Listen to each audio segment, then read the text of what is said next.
Oftentimes, when one's watching a movie or a TV show, a perceptive audience member can tell whether the writer favored plot or character when they were crafting their story. Bang Dream! It's MyGO, on the other hand, is the relatively rare example of a series that manages to do both. Episode 10 of It's MyGO, arguably the climax of the series, depicts the eponymous band reuniting after their disastrous implosion and coming together, truly coming together, for the first time. It's their first performance with all 5 members since the band fell apart in the dramatic aftermath of their previous show, but more to the point, it's the first time they're all on the same page, all wholly invested in the band and in each other, and it's one of the most breathtakingly powerful moments I've ever seen in fiction. What's crucial about this episode and how it unfolds, though, isn't just that it's a messy, powerful, cathartic release, although of course it is. What truly makes it work is the craft and care that went into writing not just this episode, but the 9 preceding ones. The characters, the relationships to each other, and their own individual traumas have been so well developed and established by this point, that when they start coming back to the band one by one, they return not only in the manner and the order that makes the most sense for the plot, but in literally the only manner and order the characters, as they've been established up to this point, could have. It's a brilliant synthesis of plot and character, where character informs plot, which in turn informs character, to the point where you don't know which was developed first, and it winds up not even mattering. The show's writing team, headed by Ayano Yuniko, who's been in charge of the Bang Dream TV series since the beginning, has done a remarkable job in crafting each character's development and arc in such a way that makes the breathtaking climax of this episode not only emotionally powerful and cathartic, but incredibly satisfying on a narrative level as well.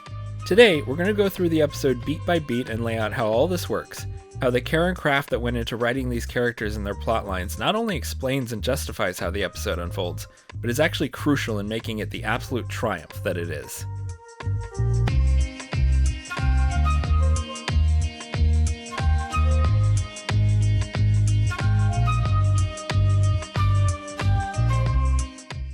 The first domino that needs to fall for this to work is, of course, Tomori. Tomori is the heart of MyGO, and the reason both it and Crychick even existed in the first place. The honesty and rawness of her lyrics make the people around her feel seen and draw them to her. In other words, she's why everyone is there. Anon trying to rebuild MyGO on her own wouldn't work any better than Taki trying to hold it together with brute force did. It has to be Tomori, otherwise the others have no reason to return, no place to return to. Unfortunately, Tomori is not in a headspace to convince anyone of anything. We see her staggering almost drunkenly through the streets, the neatly organized magnets on the chalkboard once again thrown into disarray, the bird nest that marked the beginning of her friendship with Anon empty.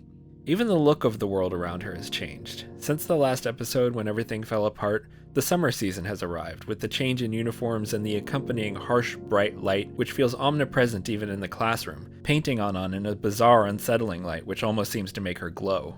The abrupt change in uniforms and weather feels like a time skip, although given Taki and Umari's conversation at the top of the episode, it's likely that very little time has actually passed. But the shift in seasons symbolizes the shift in Tomori. The spring of birth and possibility has ended, and what promises to be a long, hot summer has arrived.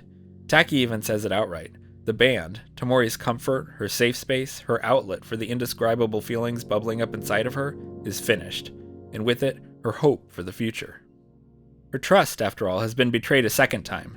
First, Sakiko's grandiose declarations about intertwined fates turned out to be empty words uttered unthinkingly.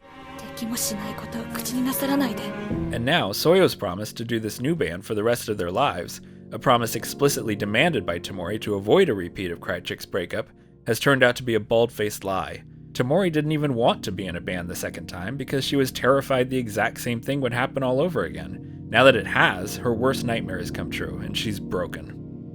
What's more, she thinks all of this is her fault, that her inability to read a situation and understand what others are thinking has somehow caused this.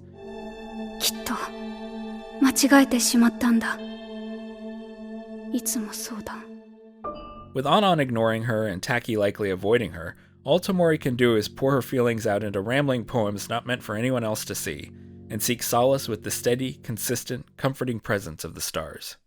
Because Tomori's the first domino who needs to fall, someone external to the band needs to be the one to give her a nudge. Uika, Sakiko's childhood friend and future Ave Musica vocalist, may seem like a random, if amusingly ironic, choice, But in a way it could only have been her. No one else in Tomori's orbit, Mutsumi, Umari, or Sakiko herself, would be interested in or even capable of doing so, and having Kasumi or one of the other legacy characters just happen to come upon a despondent Tomori and give her a pep talk would feel cheap and corny in a way that wouldn't fit this show's tone at all. Uika, on the other hand, is an outsider who technically doesn't know Tomori, but because she stared at that photo of Krychik so much she's literally memorized Tomori's face, and believe me, that is a subject we'll be revisiting at some point, she can intuit that Tomori's raw, painful scribblings to herself are, or at least could become, song lyrics. Anyone else who saw those pages would probably say something like, wow, yikes, you good there? But because Uika has at least some context for Tomori's situation, and because they share a common interest, common language, in astronomy, she's able to nudge Tomori into motion. The fact that she apparently triggers Tomori's gay awakening is just an added bonus. So we have Tomori in motion, but the band is far from being rebuilt. Tomori timidly approaches Anon in class, but she's coldly rebuffed and she doesn't have the courage to respond or press the issue.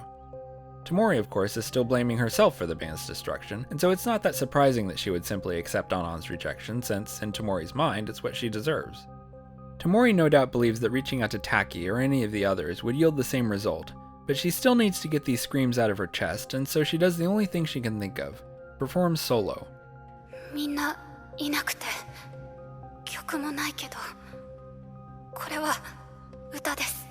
Her lyrics are about reaching out to her former bandmates and friends, but given Anon's rejection, she likely doesn't actually think that her song poem will bring them back to her. She just needs to scream. And yet her screams do prove to be a magnet for one of her former bandmates, both the most and least likely candidate you could imagine, ring stray cat Raana. Most likely because Raana is extremely mercurial and pretty much does what she wants, so wandering on stage during Tomori's recitation is perfectly in line with what we know about her. Least likely because, despite what I said earlier about establishing the characters, we actually know very little about Raana at this point. We've been given no particular reason to think that Tomori's lyrics have been calling to her the way they do Taki and the others. We see in the very next episode, however, that they in fact do have meaning for her, and that Raana was just as lost as any of the other girls in the band. How much significance should we attach to the fact that the line which makes Raana look up here is, "I destroyed it all"? Raana's old home, space, was destroyed after all. And this entire time Raana's been searching for a new home. Somewhere, as she later puts it in a game story, she can breathe again. If she recognizes that Tomori is also searching for a new home in the wreckage of an old one, that may be the final piece of the puzzle that clicks for Raana, and shows her that, beyond Tomori simply being interesting, by her side may be the place that Raana can feel at home, where she can breathe again. Then and there, however, as Tomori begins her recitation, we don't know what Raana's thinking, which, like everything else in the series, is by design, given that the camera very specifically doesn't show us her expression. So even though we don't know Raana's backstory yet, and have no inclination of what Tomori's lyrics might mean to her, with what we do know about Raana at this point, it still makes perfect sense that she would join Tomori on stage and be the second domino to fall. The next episode, and later the game, simply recontextualizes it, beautifully I might add, in a way that actually gives it more emotional weight than it would have if Raana had spilled her guts earlier. So we have Tomori and Raana, and even though Raana is still inscrutable and the band member Tomori has had the fewest interactions with, they continue to perform together and begin to generate a little bit of buzz amongst, at the very least, Tomori's classmates, although the variety of uniforms we can see as the audience grows and grows with each successive performance suggests it's wider spread than that. This doesn't go unnoticed by Anon, though we'll come back to her. For now, the next domino to fall is Taki. We're shown very little of Taki's inner thoughts during this sequence of events, but given what we know about her already, we can make some suppositions. We know she's in love with Tomori, that she feels like she literally owes Tomori her life, and that she will do anything and everything to protect her. We also know that Taki's self-loathing runs deep, and that she doesn't feel like she deserves to be close to Tomori. She rarely touches her except in moments of extreme emotion when Taki forgets herself. Most of the time she maintains a careful distance, as we can see in this shot from episode 7 where Taki is clearly keeping them separated, far more than is necessary for personal space, and the camera is obliging her. We then have the point driven home with the contrast of Anon carelessly plopping herself down right next to Tomori without a second thought. We saw how hard Taki worked to keep the band together. For Tomori's sake, yes, but also because the band is the only place Taki feels like she can be close to Tomori, which itself is the only place Taki feels like she can be herself. This is easy enough to infer, and the scene on the rooftop here implies it, but the next episode and the post-anime in-game story Breathing Next to You explicitly confirm it.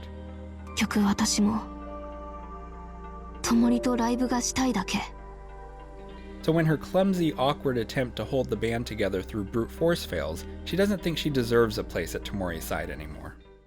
But, she still wants to be there. The one glimpse of Taki we get through all of this is this. When she learns that Tomori is performing, she asks Ririko when Tomori is scheduled to go on. You could take this one of three ways. She wants to see Tomori perform, she wants to avoid the live house while Tomori's performing, or she wants to be nearby when Tomori is performing, on hand, available, just in case. And lo and behold, there she is. The fact that she's there during one of Tomori's performances, but not actually watching the performance, suggests she made sure her work schedule lined up with Tomori's scheduled appearances, or at the very least didn't try to arrange her schedule so that she wasn't there. Now, I grant you, that may sound like a stretch or too much of a leap.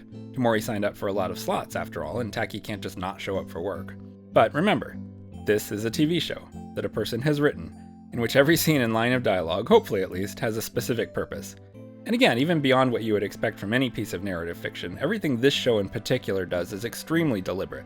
Taki's only had 2 very short scenes in this episode so far, and one of them was her asking that question of Ririko, which means that the show wants us to place that line in context with her actions, otherwise that brief exchange wouldn't exist at all. Taki doesn't feel like she deserves to stand side by side with Tomori, on or off stage, and probably can't bring herself to watch Tomori perform, but she wants to be there, even if she doesn't feel like she has the right to be. Still, Tomori doesn't necessarily know Taki's there, and even if she did, after Anon's rejection, she's probably not feeling that brave. That's why it had to be Raana. Raana has no boundaries, and while she may have her own baggage, she exists outside the drama surrounding Krychek and the proto-MyGO, and so is perfectly capable of cheerfully ignoring it to literally drag Taki to the stage. This is the first time Raana's purposefully and proactively engaged with another character in the entire series, and we can interpret it one of 2 ways. One is simply that a band needs a drummer, Taki is this band's drummer, and why isn't she on stage? Guess I'll go collect her. That fits with the Raana we know at this point, and it's a perfectly reasonable read of the situation. However, we learn in the next episode that Raana is extremely perceptive and emotionally intelligent. Continuing her feed me shtick when Soyo shows herself for the first time after this episode's climax is one thing, but bullying not only Taki out of the rehearsal studio, but Anon as well, and then following them herself rather than wait for them to bring the snacks to her, suggests she's intentionally creating a space where Soyo and Tomori can speak in private. If she's perceptive enough to realize Tomori and Soyo need that moment, then she's certainly perceptive enough to realize that, beyond just the band needing Taki, Tomori needs Taki as well. One could argue, I suppose, that these are all cynical acts designed to ensure the stability of the band, but that would be a level of manipulation Soyo could never even aspire to. And there's nothing in Raana's actions or demeanor throughout the entire series to suggest that these actions are anything but kindness. Sure, she wants the band to stay together, but I think more than that, Raana just recognizes that Tomori needs Taki. And Taki, Raana must also know, needs Tomori. Raana, therefore, will deliver Taki to Tomori. In her mind, it's as simple as that, and what do you know, it really is as simple as that. Because again, despite Taki's self-loathing, she does want to be with Tomori. It's all she wants. And while she wouldn't approach Tomori on her own, because she doesn't think she has the right to, her huffy, "why is Tomori performing with the stray cat?" question can still reasonably be interpreted as, why her and not me? And so when an impartial third party tells her to go to Tomori, even if that third party happens to be the subject of her misdirected anger, that's all it takes. It's even Raana who gives Taki the final permission to take her place on stage. When Taki steps onto stage and Tomori notices her, Taki holds her gaze for a moment but then looks away. She can't take that last step without permission, but as we've seen time and time again, Taki is the character Tomori understands the least, and so there's no way for Tomori to clock what Taki needs in that moment, much less give it to her. Raana instead gives Taki the final push she needs, indicating with a simple cock of her head that Taki should sit the hell down and start playing. And that's enough, because even if it doesn't come from Tomori herself, Taki needs someone to tell her it's okay to stand at her side. The shape of Tomori's feelings towards Taki are not as obvious as the shape of Taki's towards Tomori, likely even to Tomori herself, but Taki is obviously an important anchoring presence for Tomori, and her return gives Tomori the courage to try again with Anon, this time with more insistence. Last time Tomori approached Anon, she gave up without a fight. This time when she's rejected, however, she gives pursuit, and she doesn't take no for an answer.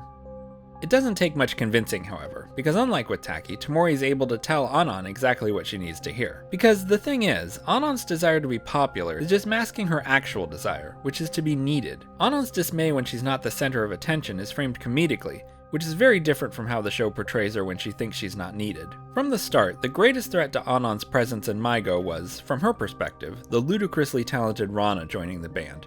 Even before Raana joining the band was even a consideration, Anon admits that her guitar skills might not be up to snuff. And when Raana does join the band, almost every reaction shot we see of Anon while Raana is playing is one of extreme dismay. After all, with such a talented guitarist, what need do they have for Anon and her amateurish plucking?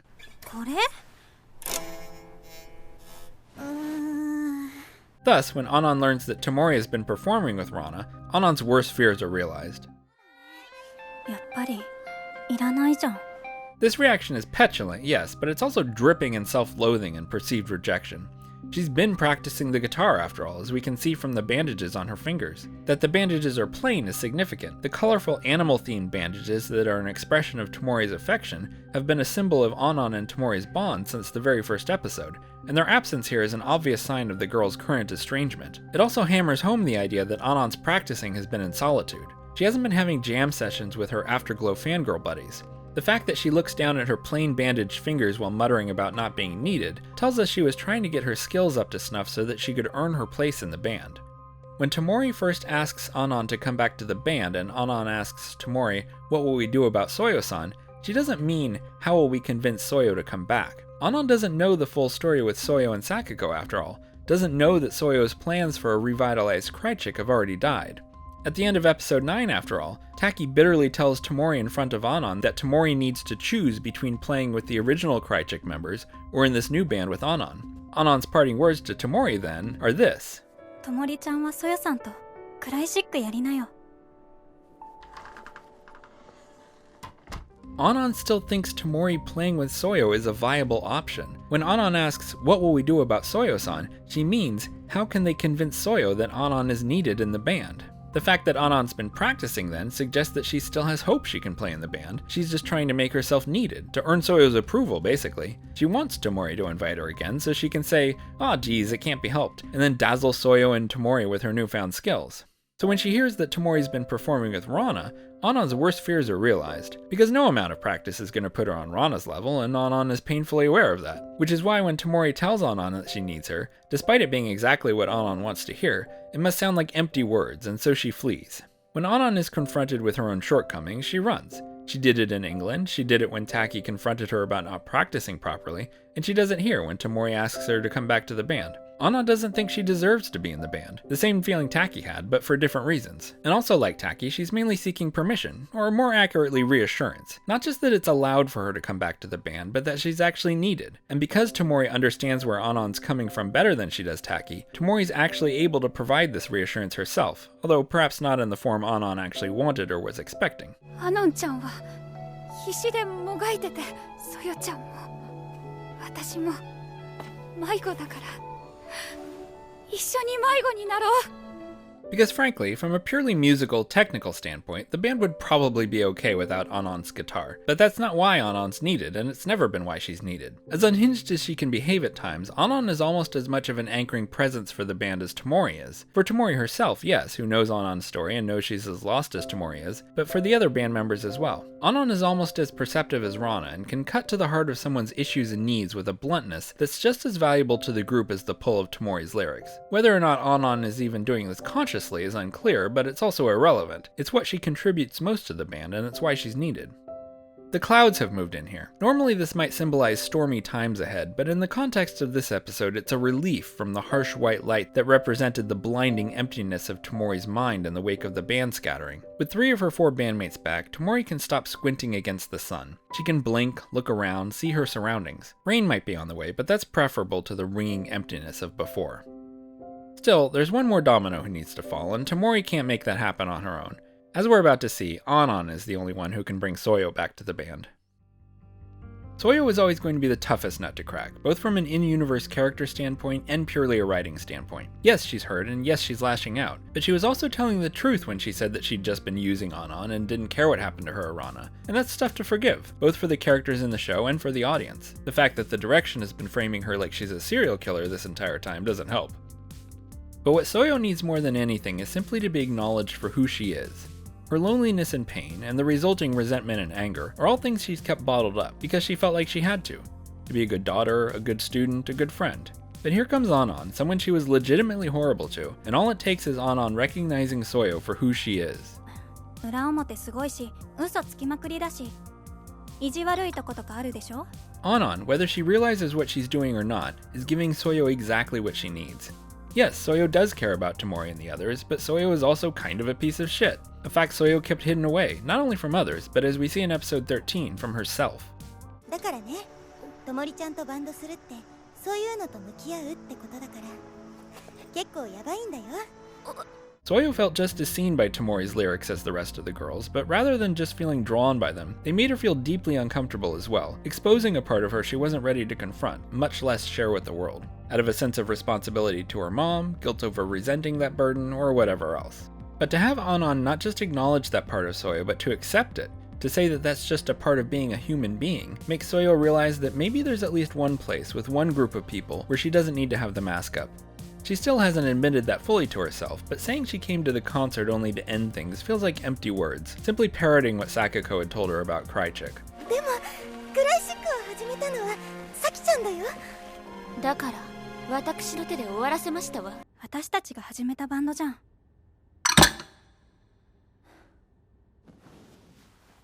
だったら、私が終わらせてあげる。 Sure, okay, she wants to stop the game of telephone and tell everyone at the same time in no uncertain terms that it's over. Why is she in the audience then? Why isn't she just lurking backstage or in the lobby, waiting for them to finish? Why is she deliberately exposing herself to Tomori's lyrics, which again make her deeply uncomfortable? To punish herself? Okay, possible, but she could still do that by listening backstage. No, she specifically chooses to watch from the audience, to make herself visible to Tomori and the others the same way Sakako was visible to Soyo in episode 7. Just like Anon, just like Taki, Soyo doesn't think she deserves to be there, even though, again, just like the other two, she wants to be. But more than Anon, and much more than Taki, she can't just come back on her own. Taki needed a nudge. Anon needed explicit reassurance that she was needed.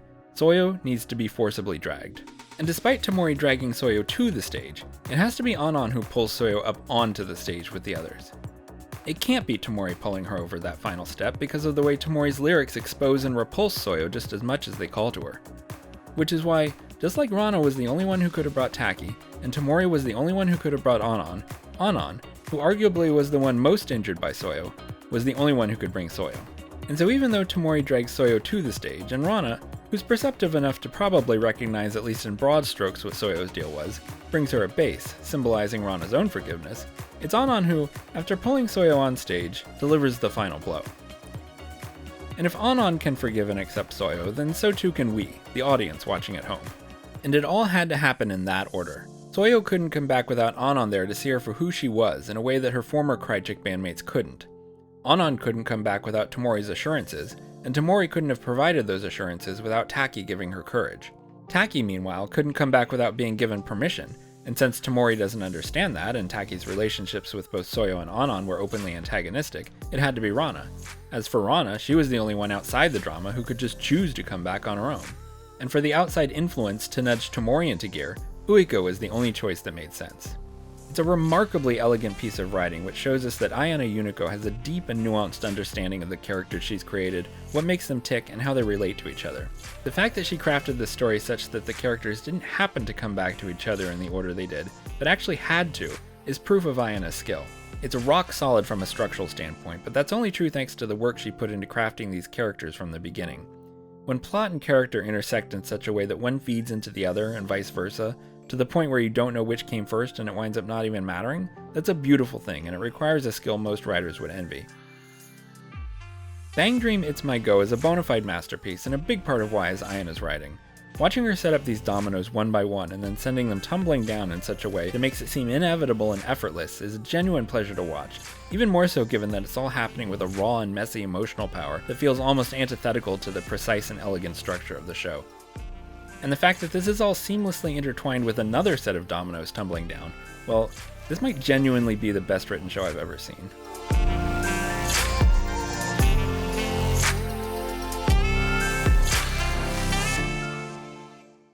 I don't know if footnotes are really a thing in video essays, or even if they should be, but while I couldn't really fit it into the body of the essay itself, I have to mention, in the next episode, after everyone's come back to the band and are cautiously reconciling with one another, we see in this scene with Taki that Anon has swapped out her plain bandages for the animal-themed ones again.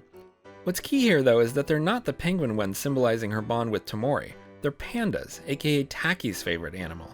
The fact that she's wearing those in a scene where she and Taki take the first cautious steps towards understanding and accepting one another is just so good, and I couldn't let it pass unmentioned. Okay, that's all. Thanks for indulging me. Like and subscribe. Smash that bell. Just fucking smash it.